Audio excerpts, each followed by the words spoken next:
The only caveat or exception to that would be if they were a 2+ and you're trying to do gravity resisted, just to push them. They can't really do full range gravity resisted, but I heard several people say, I know you can't do the full range here, but I want you to keep pushing as far as you can. Because it's functional, it is against gravity, it is kind of what we need. So that would be one exception. But otherwise, go ahead and add resistance. On the last half of this semester, last third of this semester, I want you guys really starting to connect to specificity, okay? And so specificity would be if someone had weak hip flexors, doing seated marching may not be specific enough to help them in gait, right? Because seated marching takes you 90 and above.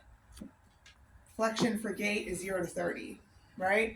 So standing marching could be good, right? Because you're kind of getting them through those ranges and trying to exaggerate what they need to do for gait to see if they can just do the normal amount, but not quite as good. Same with like glute max. If they're struggling with upright posture, then doing seated glute sets may not really help them, right? You need to have something where maybe they're doing standing glute sets. They're not stable enough. Maybe supine glute sets are better because it'll work them in that position that they need. Bridges are great because it takes you from, whatever degrees in hook line up to 0.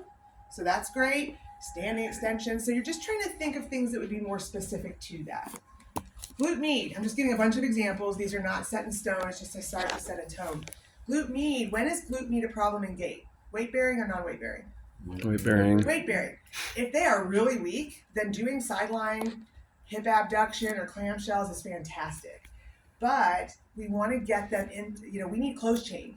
So we want to try to do some closed chain strengthening, whether that's stepping out and side stepping, right? You can put a TheraBand around them and they can still go both directions because you have to accept the weight and push off the weight, right? That'll get concentric and eccentric. Doing standing hip hikes, where you just kind of have the weak side here and you're trying to see if you can lift. Now, of course, to do that, they need to be more like a 3 or a 3+. So they have to have a little more strength. Sometimes 3 minuses can do this. It's just a littler step. All right, so it's not that a fail point. It's not you totally missed the mark. You guys are right now just trying to connect that I have the right activity for the right need, and that's great. But start trying to think through, even if you start with something and then you're like, okay, I'd like to try one in standing now. Let's see if we can do something in standing. Can you just do side to side? And let's just see how that works, because the muscle is having to work in the same manner that it has to work for the skill they need to develop. Good-ish? Okay. Okay, the last one I have before